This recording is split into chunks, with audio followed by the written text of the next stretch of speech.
Good morning. Hope everybody's doing well this fine morning. It feels like fall. Oh man, does it feel good here? I don't know what the temps are. My watch says 62 degrees. Oh, we ain't seen 62 in a long time. I'm going to enjoy this out here. So anyway, as you can tell, it's Sunday. We're going to do heat treat today, and I got to get some handles shaped for those triple X's. Going to try to get those out Monday. It may be Tuesday before we get them in the mail, but Dad's got a doctor's appointment Monday afternoon, so short day. But anyway, I thought we got to do a video, kind of do some housekeeping here. As you saw by the thumbnail, there's some designs that's in works or available or at some stage that's new. And so I'm going to enjoy this cool weather and talk about those for a moment and my thought process behind them and where I want them to go and where we're at with them and all kinds of good stuff. We're just going to talk about some new designs, if you will, and getting a lot of questions about some things. So we're just going to do a ramble today. Talk about knives. My favorite subject, or pretty close to my favorite subject. Put it in the top 5 anyway. All right. Well, first of all, everybody knows that, or I'd say everybody should know, that I have a kitchen knife, a 6.5-inch chef knife, and a 4-inch paring knife that's available for sale on my website for pre-order on first runs. The chef knife is just a 6.5-inch version of the 5-inch chef knife that was offered and sold a few months back that everybody's just raving about. You can go look at the reviews on my website if you like. But now I have a 6.5-inch version of that for those who want a little bit longer blade. And there's a video, and I'll link it at the end of this one, about these two knives. But there was one question: how well does it carve or whittle on the little paring knife? Because it see how fine that is. Somebody had asked me how well does it carve. It carves very well. It's got that 12 to 13 degree bevel. I mean, that's what makes it. And I hope the sun isn't. I try to get my back to the sun because back here on the back of the shop, the sun gets a little. And I mean, that tip will just get in there, and I don't know if you guys can see that or not, but get in those tight spaces. You got the little ball in here. You can choke up on it. It's on a 4-inch blade, so green woodworking. I mean, it would be a phenomenal little green woodworking knife. As what I said in the video, I hate to pigeonhole knives because knives can be, for the most part, I mean, there are exceptions, but for the most part, I mean, a paring knife can be used as a bushcraft knife and vice versa. And a bushcraft knife can be used as kitchen prep and things like that. Now, is it ideal? Is it the best option? Sometimes no, and sometimes yes. So, I mean, it just depends on your skill level, what you need, what you got. I mean, a lot of things. So, I'll leave it up to the customers to decide, what is that knife? Is it a paring knife? Is it a bushcraft knife? Green woodworking knife? I don't know. You decide. What do you want to use it for? But yeah, as with all my designs, they all work very well in many, many areas. So yeah, the little paring knife or bushcraft knife, skinning knife, I think it worked very well on a trap line. Handle some of those very small perch knife, bird, trout. There you go. It's right there. A little 4-inch knife that'll do just a lot of things other than just paring. So anyway, These two are on my website. Excuse me, allergies. I mean, it's just constant out here with the pollen. But these two are on my website now for pre-order. Looking at doing a fabrication for those in December, shipping out in January. Available to pre-order until, I think it's October the 7th is when the cutoff is. But I'll link the video to these at the bottom, and you guys can watch that video and decide if that's something you need to add to your knife, kitchen, camp, hunting pack, trap basket, whatever the case may be. Okay. Getting a lot of questions about the Bowie. And, of course, I dropped something out on the floor. Don't let me get that right quick.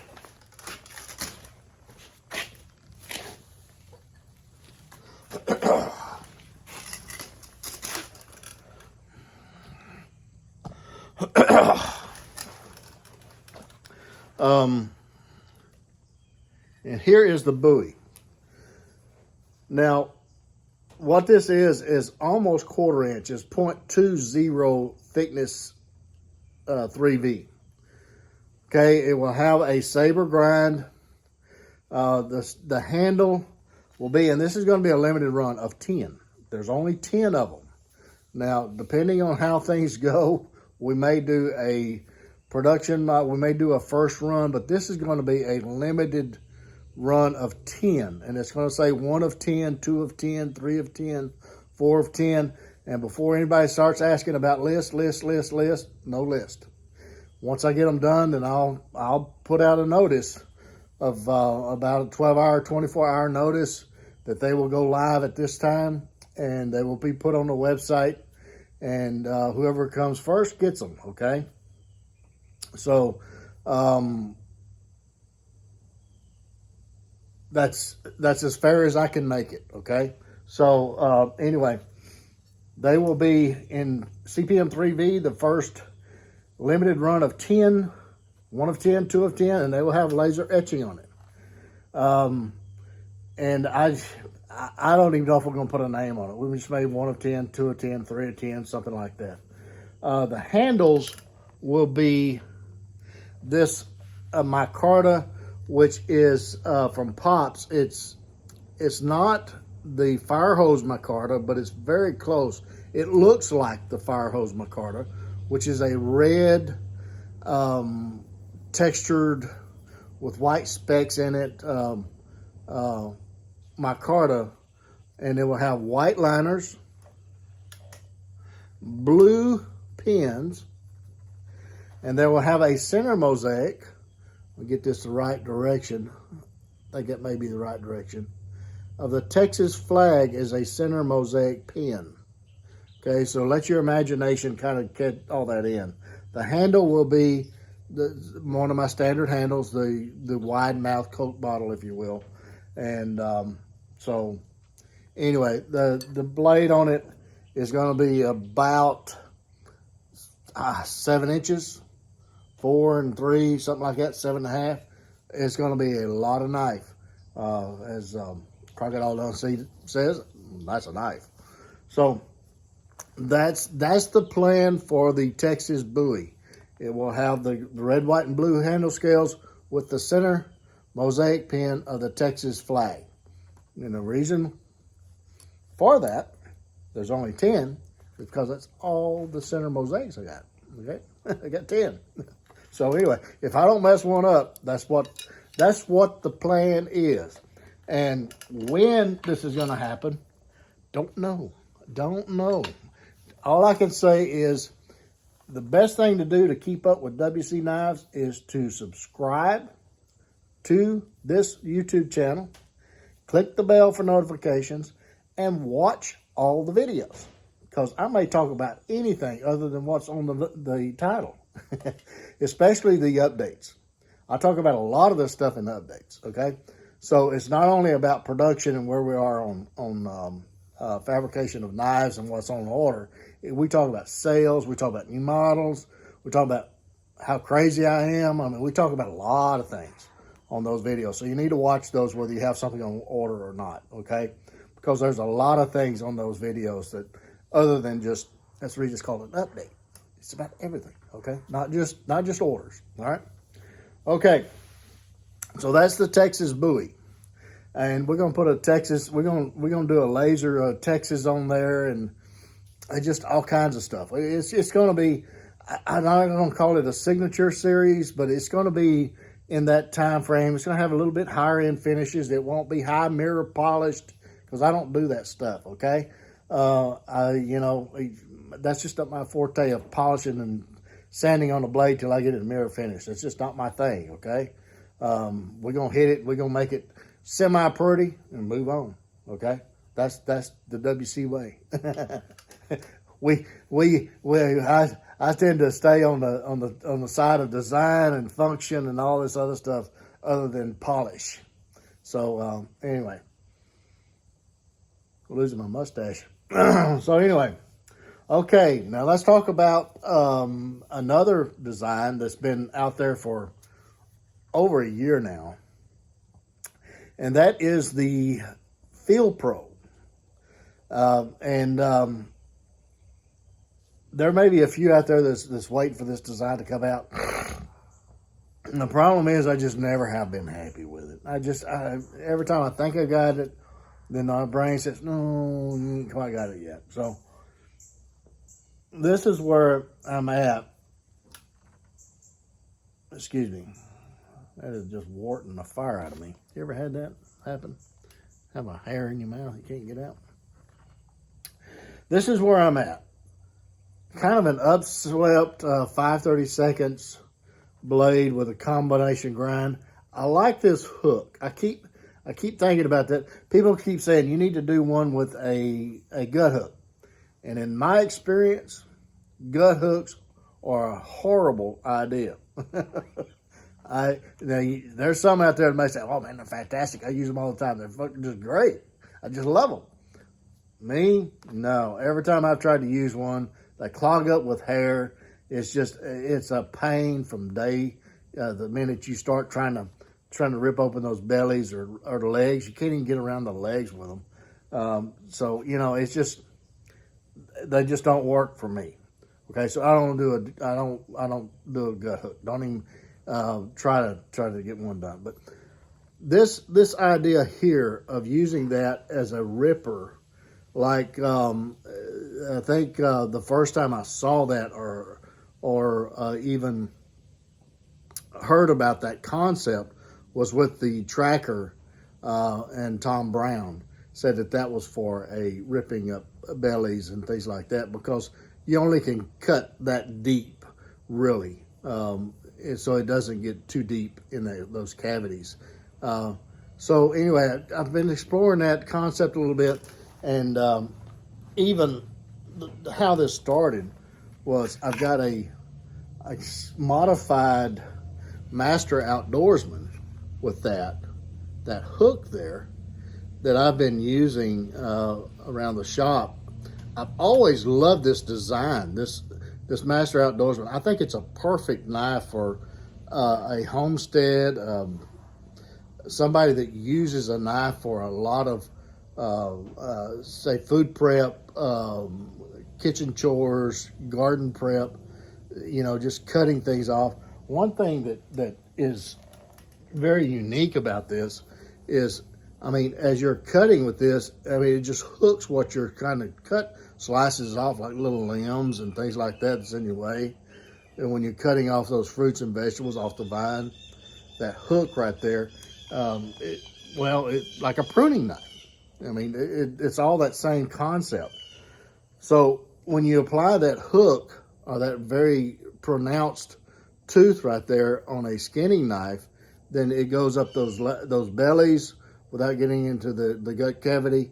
Also wrapping around those legs and things like that, it's easier to get to that than a gut hook. A gut hook, you just can't get into all of that, okay? But this can.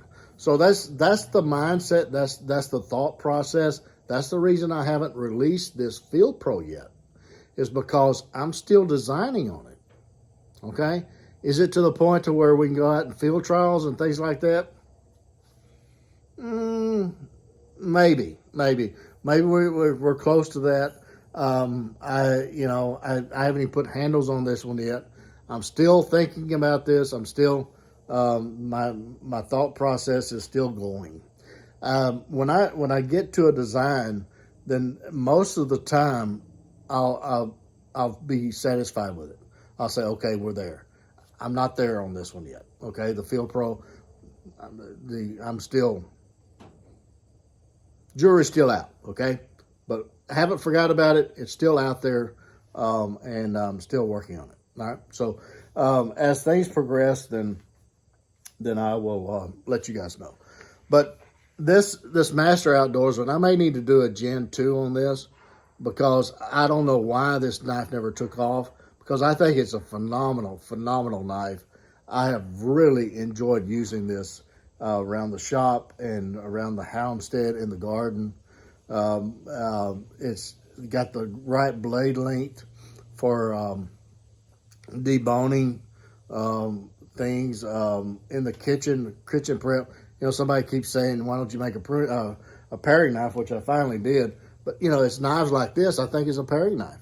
So I think I've always done paring knives. It's just that I haven't called them paring knives. So, you know, sometimes you have to look at a knife and say, what good use is that knife for me? So, you know, that's one of those that I think is just a basic, very versatile design. And now that I've changed this portion here to that hook right there, it's even more versatile. And I got, instead of the high saber, I think that this mid saber right here, grind, is really very beneficial. And I also added a little belly to it. It's more of a drop point than the other design. So it's kind of got a little bit more belly and that hook there. So if you guys want to do a Gen 2 on this, put it in the comments below if something that interests you. Like I say, I'm really surprised that this design didn't do any better than it did. I think there was less than 50 of them sold, you know, and so I just kind of tossed it off to the side. I thought it's a phenomenal design for the outdoorsman, the hunter, the fisherman, you know, that just needs a knife to do that small pan-sized fish, the birds, the trout. It's just, matter of fact, I keep it in my pocket. That's what I've been having in my pocket for the last couple of weeks now, is this knife. And I really like it. I really do. Does it replace my field lower? With an axe, maybe. I mean, you know, I'm comfortable with either one. Okay, let's just say that.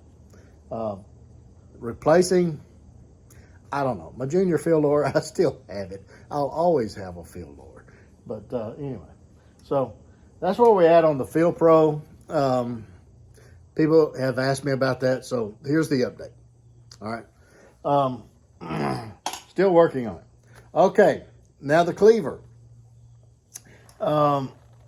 Several months ago, you guys saw this in, I think it was an update, that I said that this knife woke me up at like 3 o'clock in the morning. So I haven't forgot about this design. It's kind of like the Sachs. If you guys look at the designs of the Viking Sachs, I think is how it's pronounced. It's very similar to something like that. The Sachs version is more linear. This is a little bit more of a parang Sachs. It's a variation of it, which all knife designs is a variation of something else. I mean, you know, there's, as Solomon says, there's nothing new under the sun. But anyway, I still think, and this handle, I mean, that 3-position handle, we can choke up on it where that balance is just right there. You know, it changes the whole design. For larger knives, balance is everything. If you get up there and you can balance that knife, it doesn't feel like a large knife. Then you really got something. So, you know, I did that. Then I said, okay, what about not doing a multi-grind? let's just do something like this, where it's a cleaver with a convex grind, give it strength, do it out of 3/16 steel, and really keep that handle the same, because I love that handle. And the balance point is still right there. I don't know if I can get it to balance right there, but it's right there, okay? So still, it's not a huge knife towards it's unwieldy. Now you get back over here, you got the blade weight that you need for that chopping chores and things like that. So I tried this out, and you see all the marks on it. That's where I've been chopping wood with it. It's just that I'm never a fan of convex. I think they're great for axes and chopping things, but for feathers, I mean, yeah, it'll do it, but I think a V-grind does feathers better. That's my That's my experience. I just like a V-grind better for doing carving and wood processing as far as feathers and things like that. So I'm just not a fan of the convex part. So I said, well, maybe we should go with this width of blade, and the length, the actual cutting edge is about 6 inches cutting edge, and still have this very user-friendly rounded area here, so that you can, it's another position on that handle, and change it up and go more back to this. But I still like this for trail clearing, small parang uses. That's the reason it's called the Master Trailsman, is because that's what this ideal was, is to clear out the vines and the brush and things that you find in the eastern woodlands.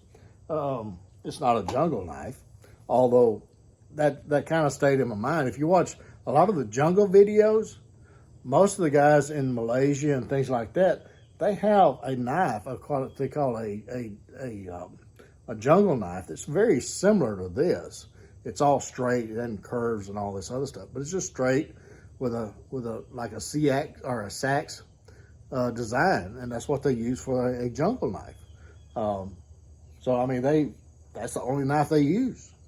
So I guess it depends on how what you get used to and what you're trained on. All right. So this is where I'm at with that. Okay. Still got that extended handle.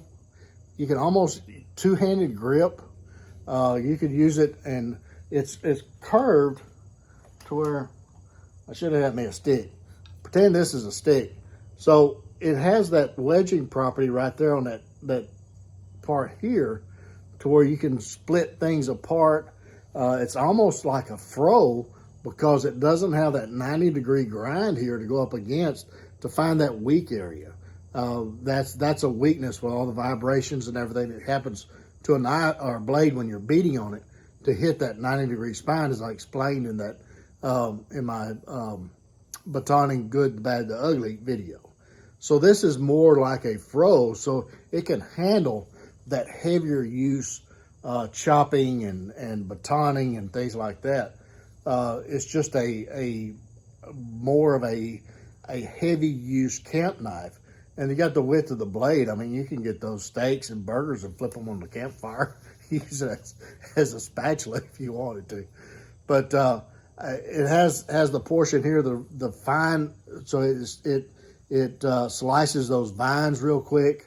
It doesn't hit it and the vine bounces off. It just slices it before you even knows it's in trouble. Really, it's that quick. But you still have this scandy portion here for that wedging property and splitting that material apart.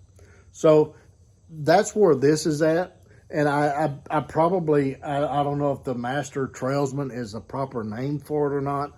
I haven't really settled on a name for this concept, but it's still in the works. I'm still thinking about it. I'm liking where we're at right now. This is prototype C. Best guess is probably a D or a F at this point, but just put a letter on it.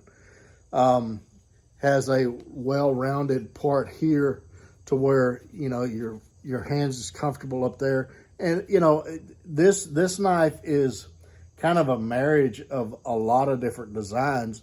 I thought about the parang, the Malaysian parang that Ray Mears has made famous.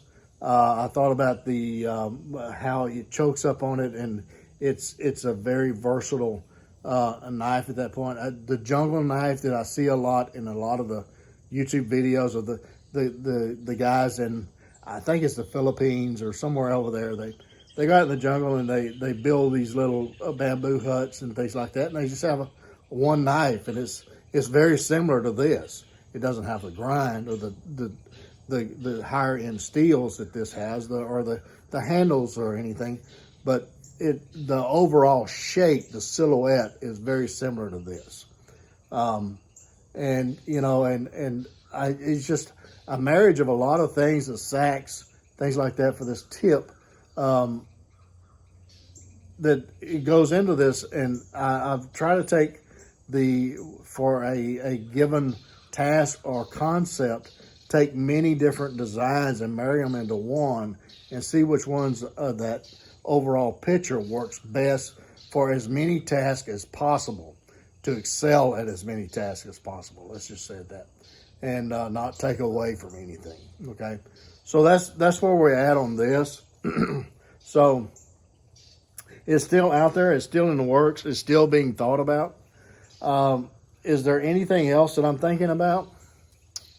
Yeah, but I'm not ready to talk about it. Okay, my mind never stops, folks.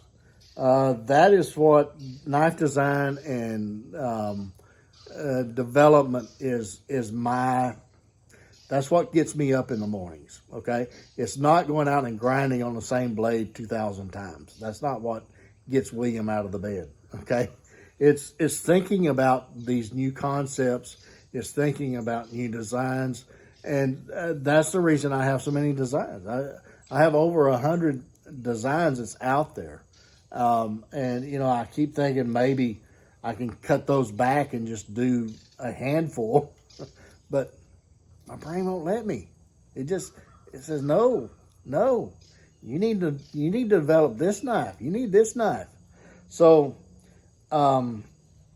there's plenty of knife makers out there that sticks with the 10 or 12 designs, and they're good at it.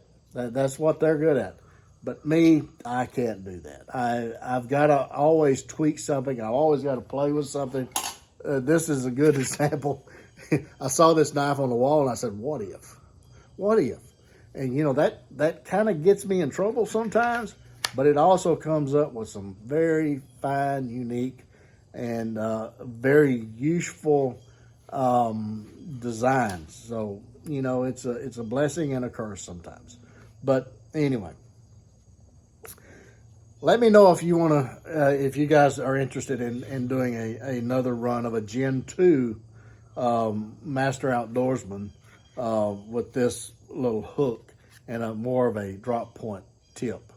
If that's something that interests you.